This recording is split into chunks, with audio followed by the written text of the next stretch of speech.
Good afternoon, ladies and menfolk, and welcome to the Word Ninja Podcast.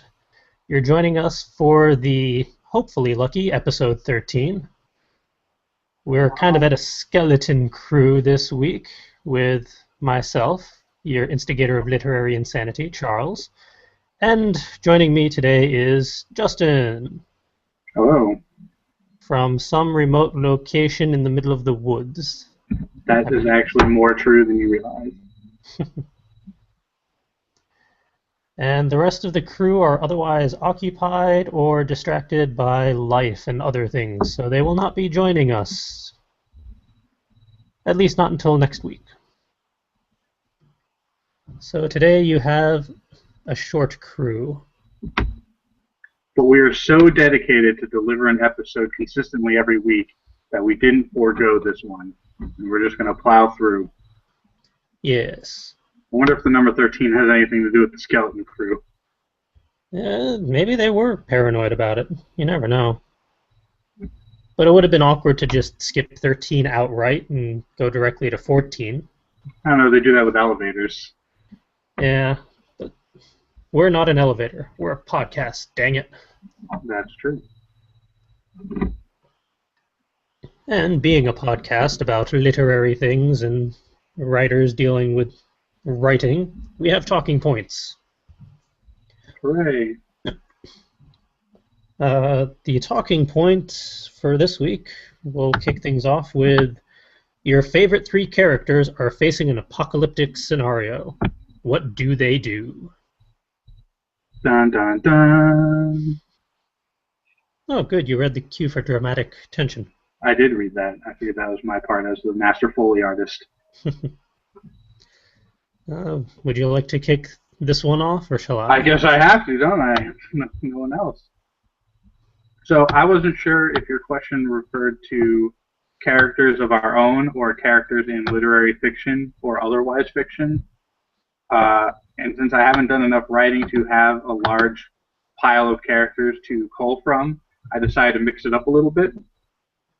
I chose Roland Deschain from the Dark Tower series, Stephen King. He's already been through quite a few apocalyptic scenarios, and if you read the last few pages of the last book, you'll realize just how many of those apocalyptic scenarios he's been through. He would be the de facto leader in this situation, much like he is in the Dark Tower series, and already I know whichever other two characters I put him with, they'll be all fine. The second character that I threw in there is from my own book, Lan Sahe.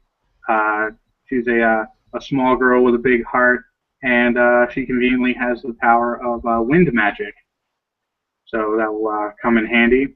And I think that her big heart will balance out Roland's somewhat cold disposition, and she'll be able to bring him in, and they'll survive together.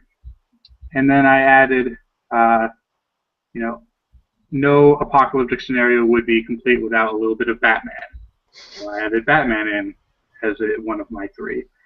And between Roland and Batman, they can basically discard any foe, and then the little girl will keep them safe. Which version of Batman?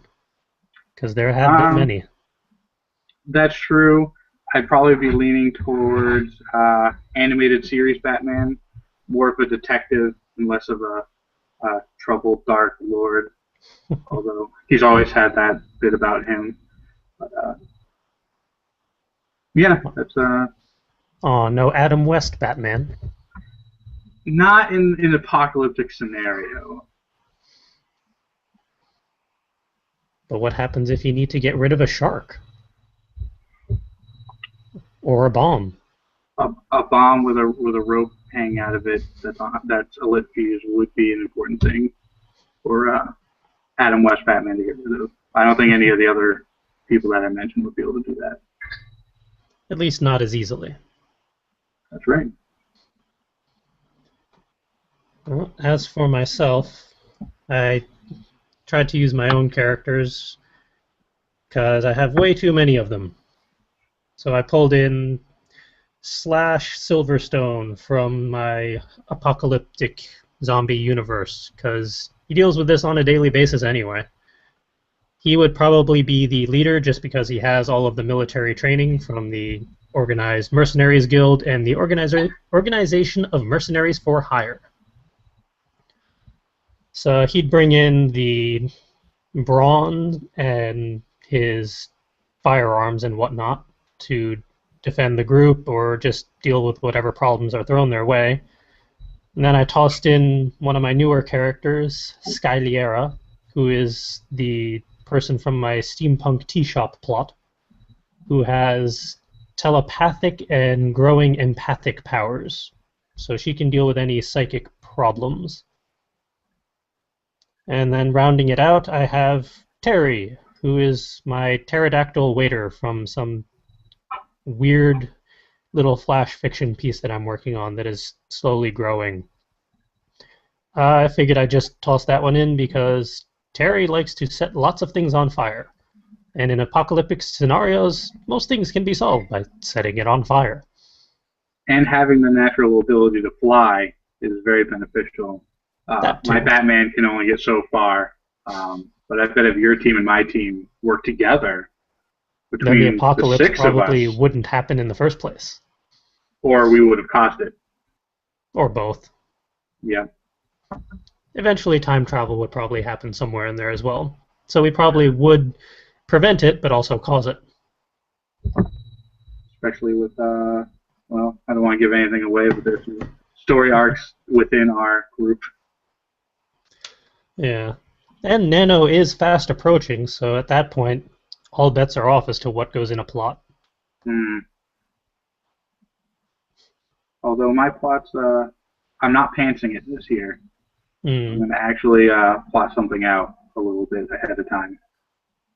Yeah, I've slowly been organizing my notes for this year's Nano. I want to be a little more prepared than normal. Yeah, pantsing it got me through about 2/3 of Nano last year before I literally ran out of things to write about. And in Scrivener, I actually have a folder, you know, part 1, part 2 with a bunch of chapters in it. And one of my folders is just called Pantsing because I had no idea what I was doing. And I was just interjecting, you know, backstory and whatnot in any order that I could just to get words on paper. But that's what Nano's all about. Editing's for later. The scenes don't have to be in any logical order. No, it's all about getting the words down first. Editing comes in December and beyond. I looked through some of the things that I wrote, and I don't remember writing any of it in the pantsing section. I was like, oh, this entire scene, I don't recall this at all. And between the spelling mistakes and grammar mistakes, it was hard to read just in and of itself. Because the last day of Nano was when I did a good third of my novel.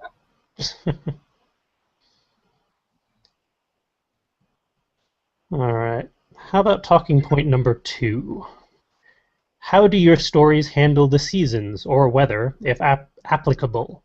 How could seasonal or climate shifts affect a long-running story? So, CJ, when you wrote this question out and you wrote, if applicable, did you do that on purpose? Because your answer, reading it in advance, is basically no. Yes. Okay. Just checking. It was inspired by some other writer's rant about how having seasons and weather in stories is mind-bogglingly stupid and should be shunned at all costs. And I kind of disagree, but it was an interesting article that really made me think, well, I don't deal with seasons or weather usually. I never even think of it. My characters are generally just running about like headless chickens most of the time. They don't have time to think about weather. Yeah, I rarely consider weather unless it's for dramatic tension. It's never randomly raining for no reason, unless I want somebody to look very sad and have rain pouring down their face. Otherwise, it's just sunny every day. No dark and stormy nights? In my horror stuff, that falls into the dramatic tension category, I would say. So there is that. Seasons, however, for my guy in a haunted house stories where seasons might actually apply because people are outdoors most of the time. I actually do consider seasonal changes and sometimes weather. Um, but it's mostly about climate changes depending on region. So, like a desert versus if they're in the forest versus if they're in the mountains. I consider that more than seasonal changes. I rarely write a story that takes place throughout an entire year. And if I do have seasonal changes, they're usually just referenced as a point of reference and not necessarily used as a plot device. Okay. Yeah, so no Chekhov's gun version of weather. No, no, not particularly. I would think that would actually be kind of tricky to do. I That mean, if would you be, use weather as a foreshadowing device or anything like that, it probably would just come off as tacky. yeah, random is chaotic and random in nature, so it'd be hard to pin unless your plot revolved around a guy controlling the weather True. or some sort of magical weather. I guess that's the same thing, but I think you get the point.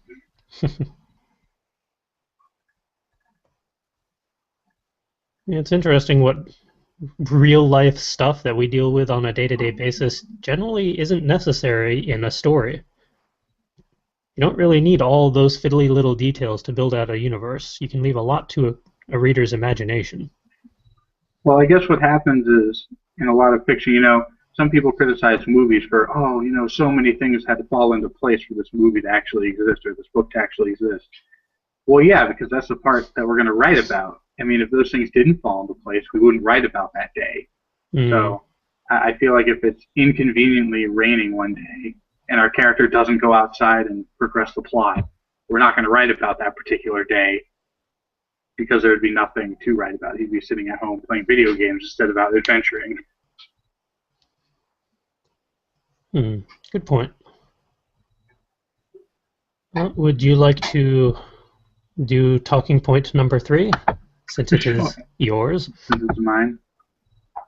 We were short a talking point earlier, and I threw this one in based on my own uh, conundrum at the moment. The special bonus hijacked talking point provided by me, Justin, is, let me maximize this window so I can read it all. Do you ever include real-world outside references in your stories? In other words, song lyrics, poems, celebrity cameos, real or fictionalized locations? I actually had to think about that one for a while because I generally don't even, well, most of my stories are not in the real world or deal with the real world enough to warrant references, but I usually use geography.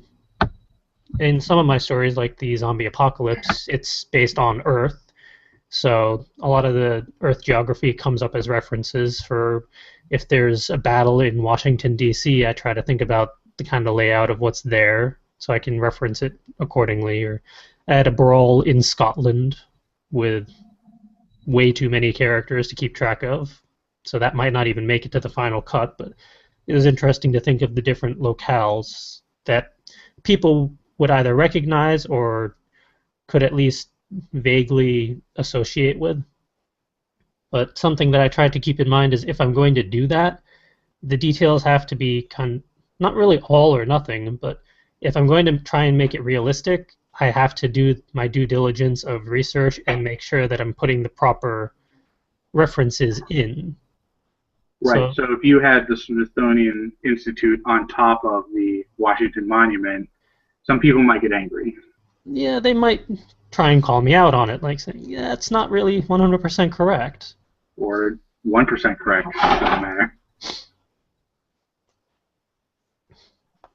Yeah, but Um, I don't really use song lyrics or poems in as references in my stories. Sometimes I have like a one-liner from some other character or just some pop culture reference that I use as motivation for a chapter uh, atmosphere, I guess you could say. right. But it's rarely to the point where people would notice it or actively see it. Um, for me, for geography type things, I rarely talk about real locations. They're either maybe regional real, but fictional in that there's no real town that I'm talking about, no real building, no real people. So no one can get angry if I screw something up because it's all fictional.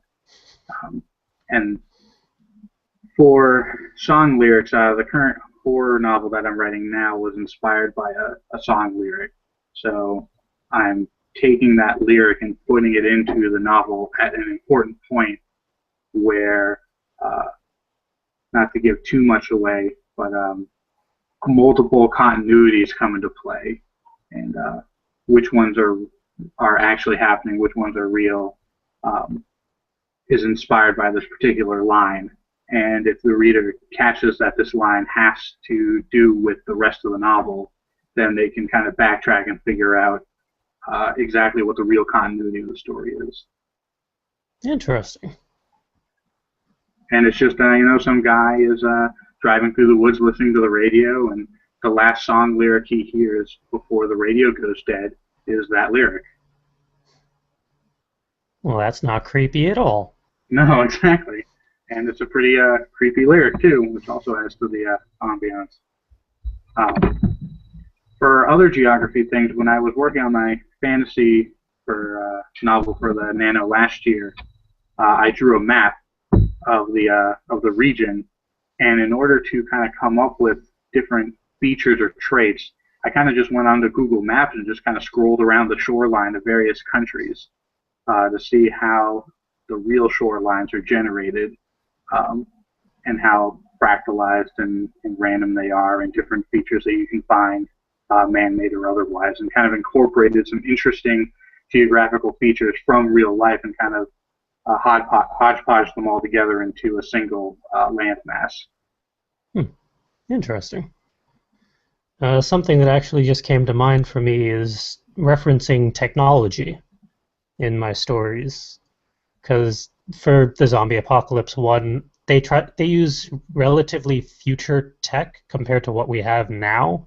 But I've done a lot of research and digging into R&D for weaponry and stuff that's not existing now, but theoretically we would have the ability to create in the near future. And trying to keep it as, well, semi-realistic, since it doesn't actually exist yet, but something within the realms of thermodynamics and physics where it might actually be possible. Yes. Like most of their firearms have the they don't use the gunpowder to ignite and project. They use electromagnetic pulse technology.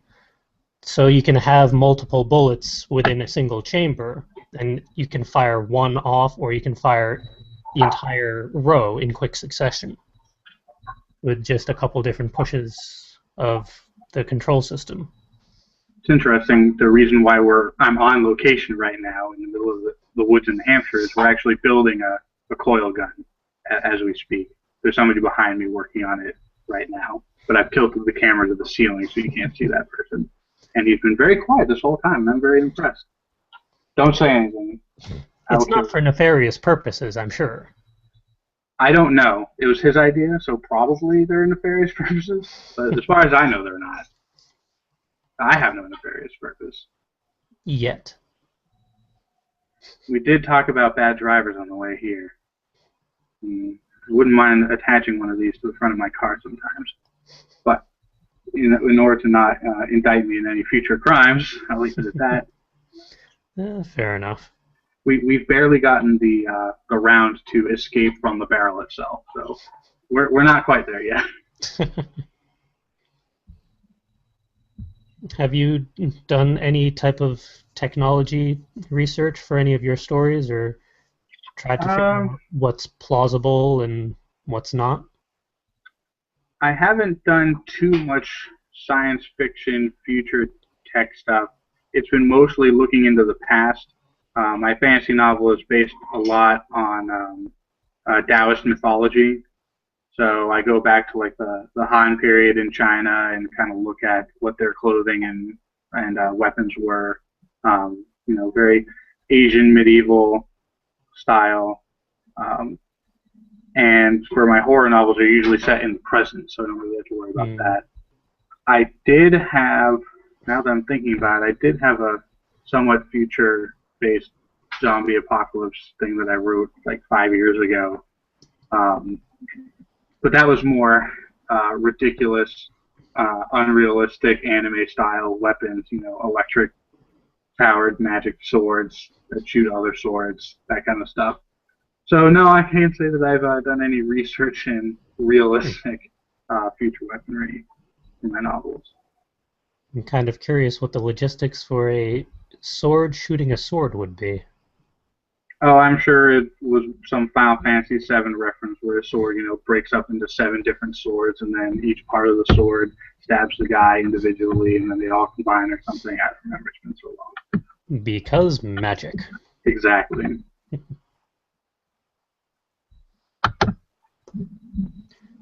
Well, we kind of burned through the talking points this week, but interesting discussions, nonetheless. I totally agree. We can do it with just 2 people. It is possible.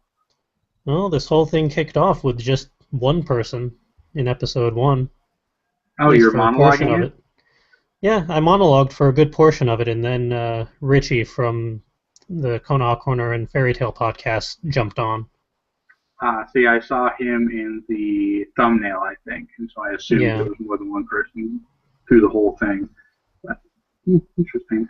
I should go back to the back episodes where I wasn't here for and re-listen to them. We'll watch them even.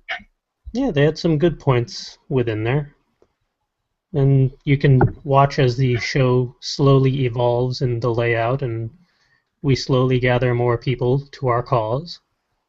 And it's not like I have to go back 300 episodes to see the origin of the podcast. Yeah, not yet anyway. Give it another few years. Mm-hmm. I think I'm going to shuffle things around a little bit in the show notes and move over to what have we been reading and or writing this week.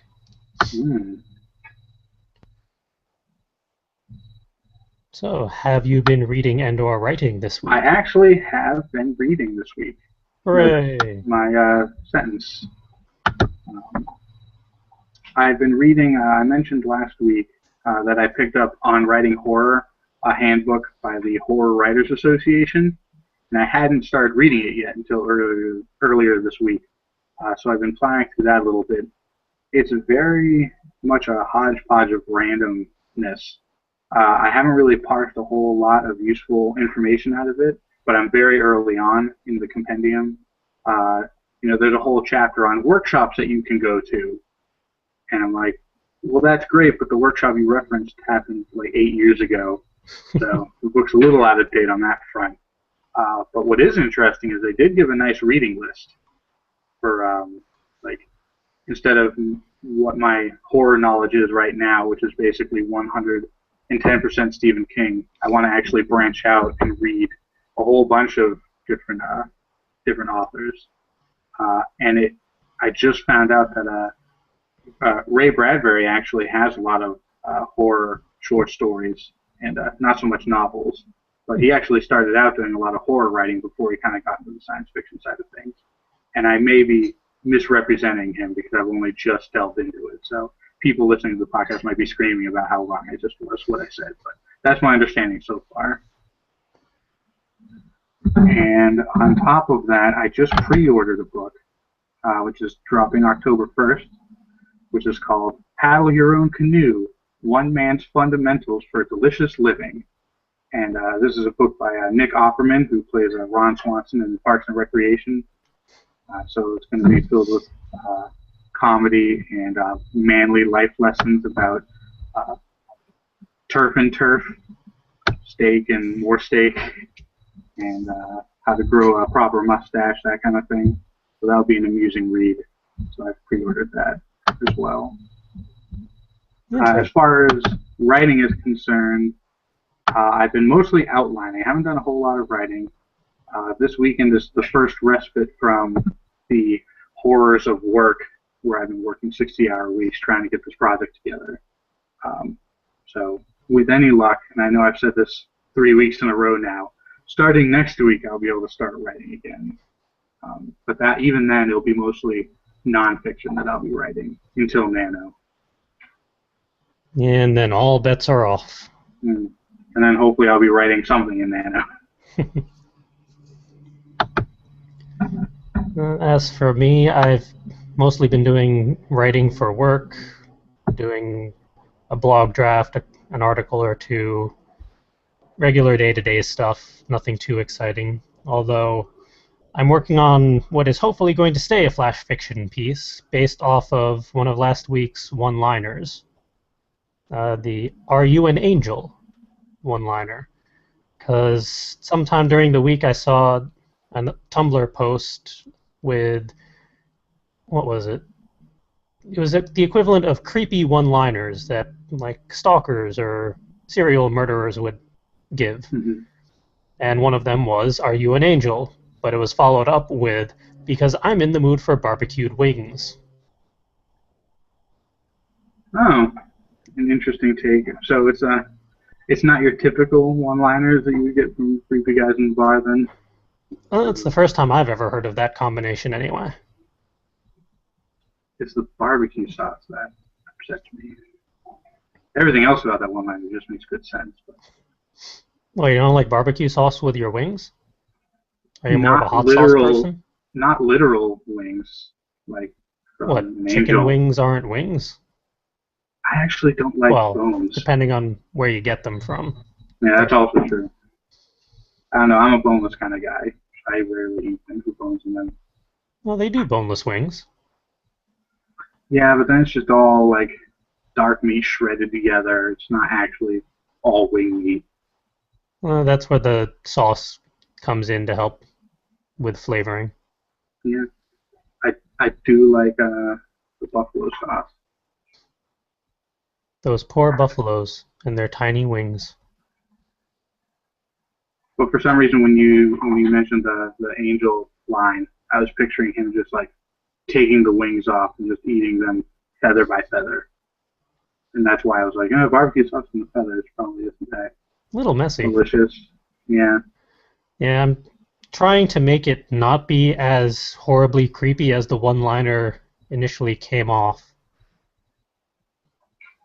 And I wanted to change it up at least somewhat because just straight up angels potentially being eaten is different but kind of boring. So somehow it went to a pterodactyl. So then it became a dinosaur bar. Because why No. not? I mean, yeah, that's what flash fiction is about, right? So I have no idea where the story is going to go, but we'll see. Maybe by next week I'll have something worth talking about. Or it could go in a horribly different direction entirely and end up on the Not Suitable for Writers podcast, for all I know. We shall see. I don't want to think about that.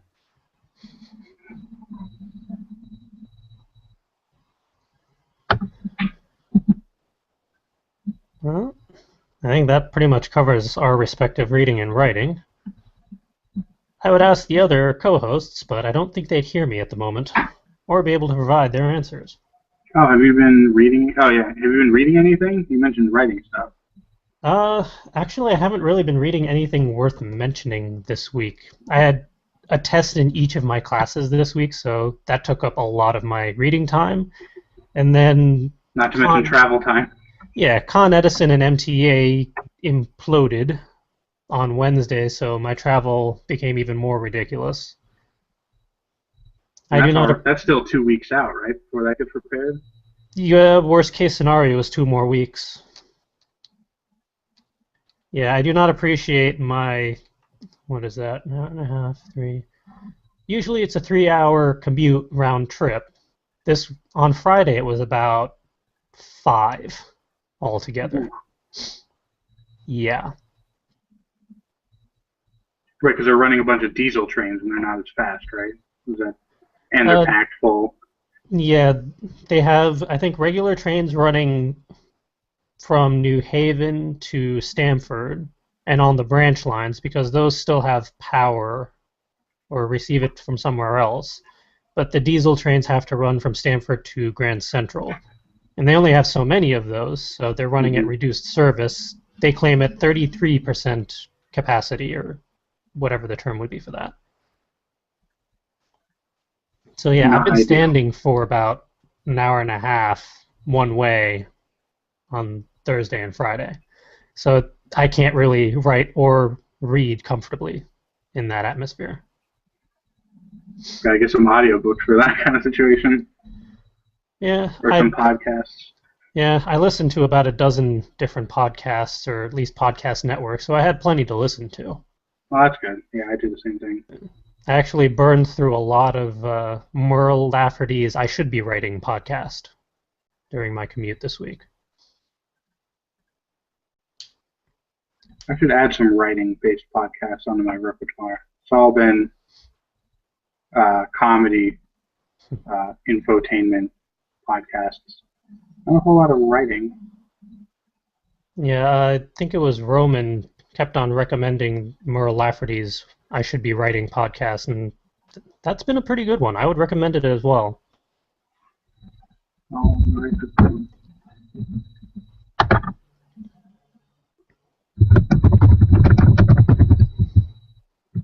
And we might as well move on to upcoming events.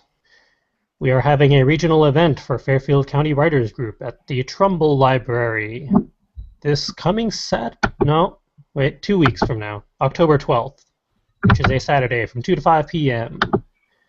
If you are in the area, you are more than welcome to join us. And the workshops for surviving the novel writing process at the end of October. I still do not have a single date pinned down for any location during that week. It is slowly becoming a possibility that we are just going to do a webinar version of it and run through a few examples for people to get an idea of how the process would work, and then I'll post a link to that video and a copy of the PDF for the worksheets on our website if need be. We'll probably do that anyway, but that might be it in that case. I'm still hoping to hear back from some event coordinators, but at this point, no guarantees. And we're getting pretty close to crunch time on that.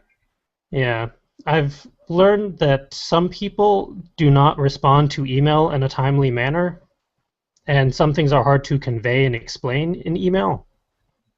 So I think calling them outright when they happen to be in, which is tricky within itself, may be the best option.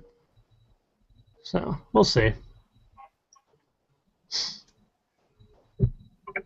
And of course, NaNoWriMo, or National Novel Writing Month, is coming up fast.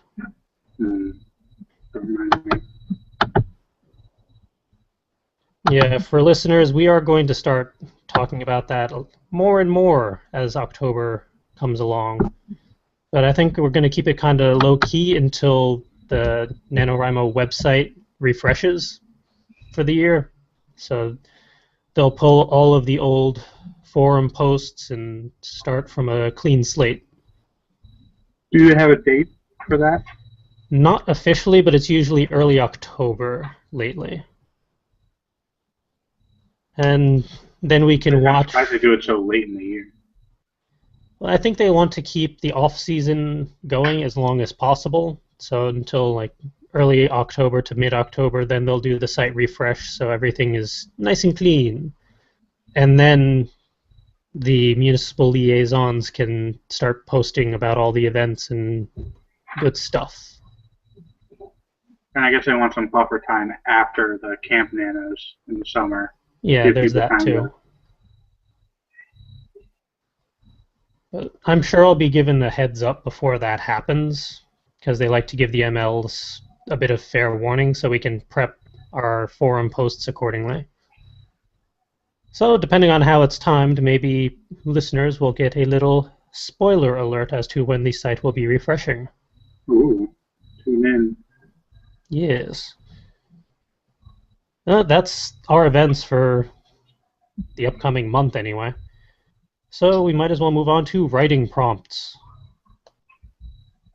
Because some people need extra inspiration sometimes to get their muse going.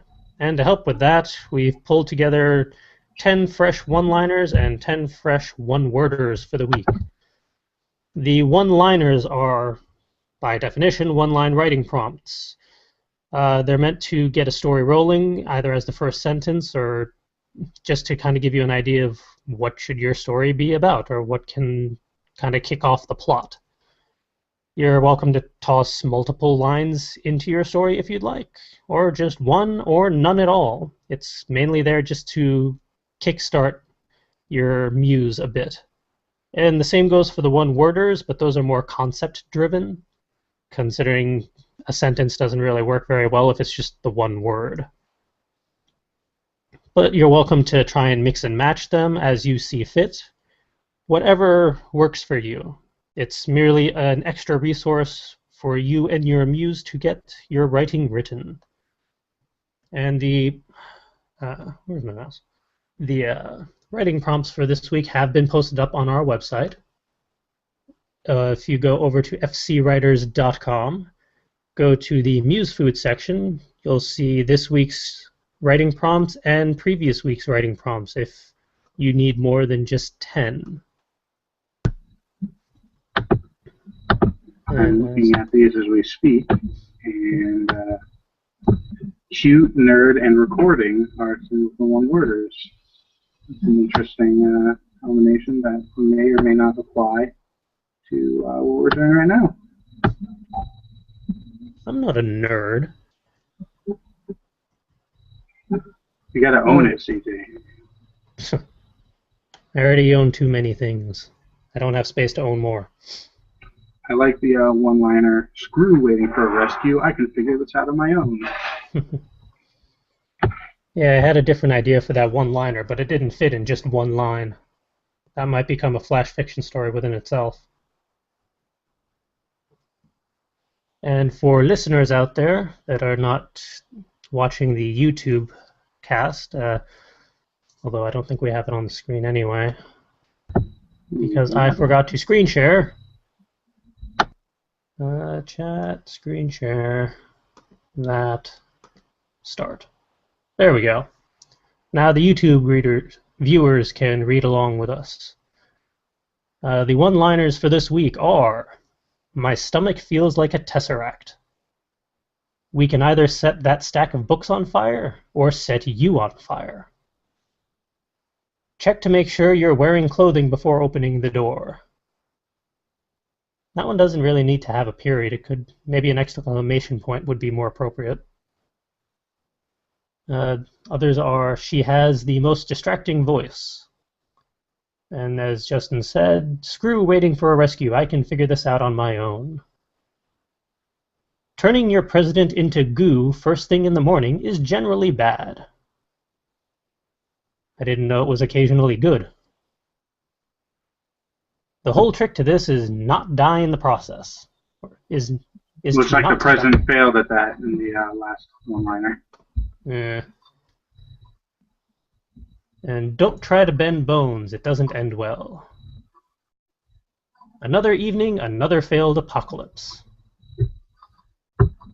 And the last one is, why are you all looking at me like I'm glowing in the dark? An oddly specific query to somebody's case. Maybe one of our listeners or viewers can write a flash fiction with the answer. I'm kind of curious what the answer to that would be. And the one-worders are recording, brand, casting, nerd, cute, fool, garden, compatriot, quiet, and blinded.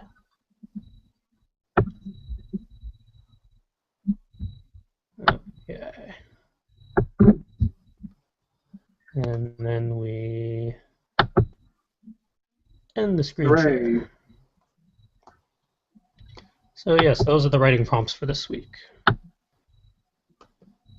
And if those don't really cut it for you, we also have this week's combination of story dice, which, as we've said in the past, we use Rory's Story Cubes, which can be found at storycubes.com, but we utilize the Android app version, although they also have an iPhone, iPod, whatever version as well. But let's see, bring those up. We use the original set of dice images, and we also combine it with the action set and the voyages set. When are they going to release those other sets? Because they've been in the preview window for too long. I don't know. I want to give my money to them, but they just don't want to take it. I don't understand. I don't know how long it takes for them to develop the new sets and integrate it into all of the applications. Well, they have a screenshot of one of the die, and it had, like, you can at least see 3 pictures on it. So they're at least most of the way there. Yeah. Who knows? Maybe sometime this year they'll get it going, and we can add them to the mix. Maybe they're going to time them with a physical release of the actual die sets. Yeah, that would be nice. Well, for this week, the 9 images, which are open to interpretation, that's half the fun. They look to be, I presume, a rainbow of some sort with a cloud. Monochromatic rainbow. The best kind. I presume a sunset or sunrise over the horizon. Possibly. A bowl of really shiny fruit. Or that. A large keyhole. I got nothing for that. Someone coughing. A net with a butterfly. What looks like stairways going down into darkness. A little sheep. A sleep-deprived, grumpy person. I'm not quite sure what that facial expression is. Maybe he has that could be shell shock, could be he's looking at something that is horrific and disturbing. I wonder why I'm a horror novelist. Yeah, well, there's half the fun in interpreting the images. Some of them are a little weird. And then someone staring at a floating alarm clock going off, because that's probably not normal. It's pretty hard to hit the snooze button if it was literally floating around. Would be a pretty effective alarm in that case, though. Yeah, you might actually have to get out of bed. Although I find some way around it, possibly with a butterfly net. Ooh, do I have a story coming on? Maybe I'll write a flash fiction for this one. Yeah, by all means. And for those of you out there that do write a short story based off of any of these writing prompts or images, you are more than welcome to send us a copy of your short piece or the URL where we can read it. Please try to keep it under 5,000 words if possible. Send us a message over at wordninja@fcwriters.com, and we will promote it on a future episode of our podcast and review it as well. Let's see. Take us off screen share. And with that, I'm going to go back to sponsorships, because it seemed a little silly to do that when we were only about 20 minutes into the podcast. But as always, we are looking for sponsorships. You can provide us with financial money by going over to fcwriters.com, clicking on any of the show notes for a podcast episode, and a link to the PayPal will be within that post. Now, you're welcome to donate any amount that you like, but if you do a certain amount, you get certain benefits. For a $1 donation to our cause, you get a shout-out. You can promote your site, your social media account, your own podcast, or you can just say hello to us. Whatever you like. If you up that to $5, you can get a talking point question added to an episode. So if there is something that you want us to banter about or dig into, for the price of a fancy coffee, you can get the entire crew talking. And if you up that even more to $10, you can sponsor an entire episode. So for the price of a decent meal, you'll be able to, or we will praise you for approximately 1 to 2 hours of podcasty goodness. And we can also talk about any of your social media account, podcast, promote your site as well within that amount. And we are also perpetually brought to you by Amazon.com, CreateSpace.com, and Books A Million. Not necessarily with the .com. If you go to fcwriters.com, scroll to the bottom of the homepage, you'll see 3 links, one to each of these sites. If you utilize these links when you go to purchase anything from those 3 companies, we get a small, minuscule donation from them. And those donations go directly back into this podcast and hosting fees for the website and any other of our literary endeavors that we wish to provide you with. And if you want to do something a little more than just that, we also have a store on our website. We are currently selling the Word Ninja book, which is approximately 100 articles from concept to creation, revision to publication. It's about 6 authors contributed to provide all sorts of stuff for writers to better understand the craft and to get writing written. The print version of the book is $15 and the ebook version is $9. $9 or $10. It's actually probably one of those awkward $9.99. Not technically 10, but really close enough.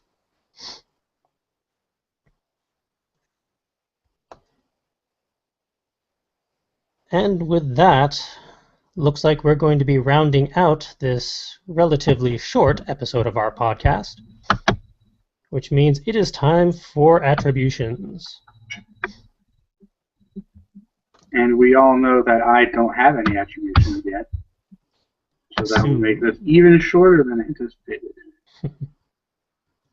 But it looks like I'm running out of time for that October 1st website launch deadline, so probably either next week or the week after, I will actually have attributions, a whole slew of them. But for now, let's bring it back to CJ, and whatever he says, I totally agree with and think you should go there. Well, as for me, you can find myself and the podcast crew and all of our resources over at fcwriters.com. And we also have a Tumblr page over at fcwordninja.tumblr.com. Our Facebook page is over at Facebook. Search for Full Coverage Writers. And our literary Twitter is at fcwordninja. And if you would like to talk to us in more than just 140 characters or a few more, depending on the site, you can email us over at wordninja@fcwriters.com. And with that, we will round out this short cast for the week and bid you all farewell. Until next Sunday. A pterodactyl waiter from some weird little flash fiction piece that I'm working on that is slowly growing. I figured I'd just toss that one in because Terry likes to set lots of things on fire. And in apocalyptic scenarios, most things can be solved by setting it on fire. And having the natural ability to fly is very beneficial. My Batman can only get so far, but I bet if your team and my team work together, between then the apocalypse the 6 probably of us, wouldn't happen in the first place. Or we would have caused it. Or both. Yeah. Eventually time travel would probably happen somewhere in there as well. So we probably would prevent it, but also cause it. Especially with, well, I don't want to give anything away, but there's some story arcs within our group. Yeah. And Nano is fast approaching, so at that point, all bets are off as to what goes in a plot. Hmm. Although my plots, I'm not pantsing it this year. I'm Hmm. going to actually plot something out a little bit ahead of time.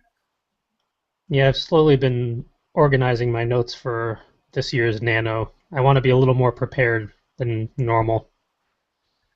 Yeah, pantsing it got me through about 2/3 of Nano last year before I literally ran out of things to write about. And in Scrivener, I actually have a folder, part one, part two, with a bunch of chapters in it. And one of my folders is just called Pantsing because I had no idea what I was doing. And I was just interjecting, backstory and whatnot in any order that I could just to get words on paper. But that's what Nano's all about. Editing's for later. The Yeah, scenes that's don't for have to be in December. any logical order. No, it's all about getting the words down first. I did read that. I figured that was my part as the master Foley artist. Would you like to kick this one off, or shall I I? guess I have to, don't I? No one else. So I wasn't sure if your question referred to characters of our own or characters in literary fiction or otherwise fiction. And since I haven't done enough writing to have a large pile of characters to cull from, I decided to mix it up a little bit. Uh, I chose Roland Deschain from the Dark Tower series, Stephen King. He's already been through quite a few apocalyptic scenarios, and if you read the last few pages of the last book, you'll realize just how many of those apocalyptic scenarios he's been through. He would be the de facto leader in this situation, much like he is in the Dark Tower series. And already I know whichever other two characters I put him with, they'll be all fine. Uh, the second character that I threw in there is from my own book, um, Lan Sahe. She's a small girl with a big heart, and she conveniently has the power of wind magic. So that will come in handy. And I think that her uh, big heart will balance out Roland's somewhat cold disposition, and she'll be able to bring him in, and they'll survive together. And then I added, uh, you know, no apocalyptic scenario would be complete without a little bit of Batman. So I added Batman in as one of my three. And between Roland and Batman, they can basically discard any foe, and then the little girl will keep them safe. Which version of Batman? Because there have been Um, many. that's true. I'd probably be leaning towards animated series Batman, more of a detective and less of a troubled dark lord. Although he's always had that bit about him. But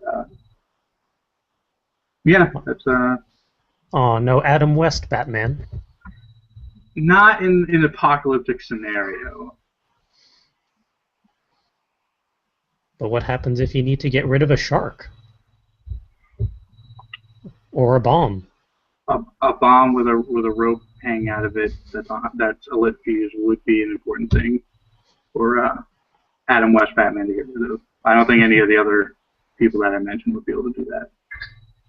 At least not as easily. That's right. Well, as for myself, I tried to use my own characters because I have way too many of them.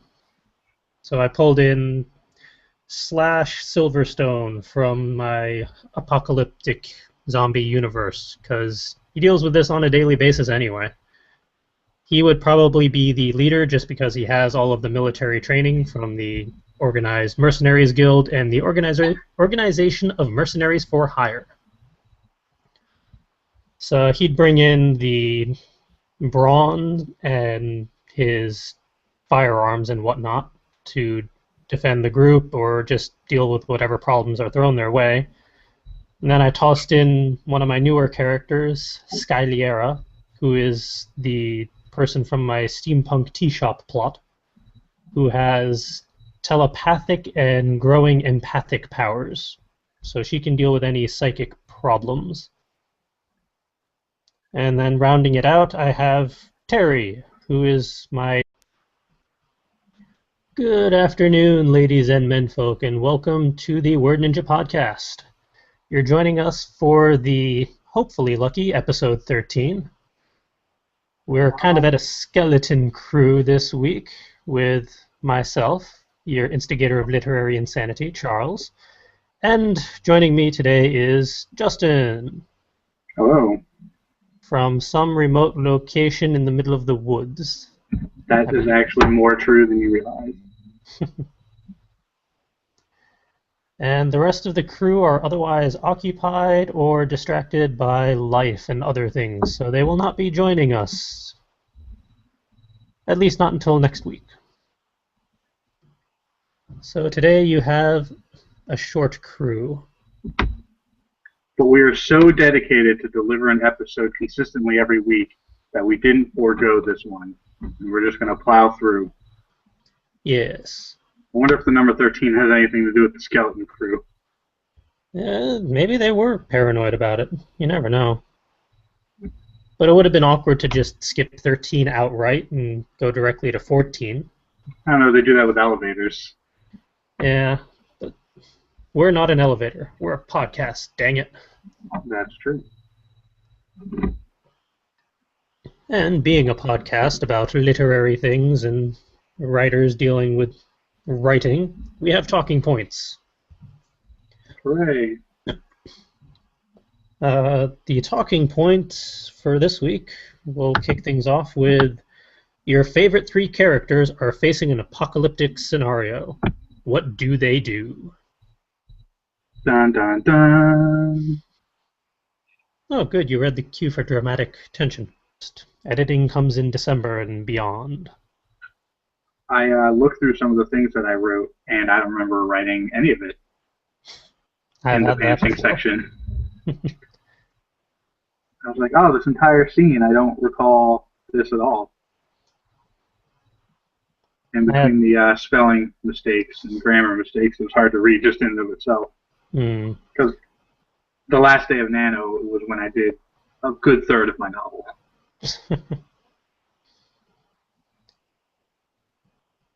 All right. How about talking point number 2? How do your stories handle the seasons or weather, if applicable? How could seasonal or climate shifts affect a long-running story? So, CJ, when you wrote this question out and you wrote, if applicable, did you do that on purpose? Because your answer, reading it in advance, is basically no. Yes. Okay. Just checking. It was inspired by some other writer's rant about how having seasons and weather in stories is mind-bogglingly stupid and should be shunned at all costs. And I kind of disagree, but it was an interesting article that really made me think, well, I don't deal with seasons or weather usually. I never even think of it. My characters are generally just running about like headless chickens most of the time. They don't have time to think about weather. Yeah, I rarely consider weather unless it's for dramatic tension. It's never randomly raining for no reason, unless I want somebody to look very sad and have rain pouring down their face. Otherwise, it's just sunny every day. No dark and stormy nights? In my horror stuff, that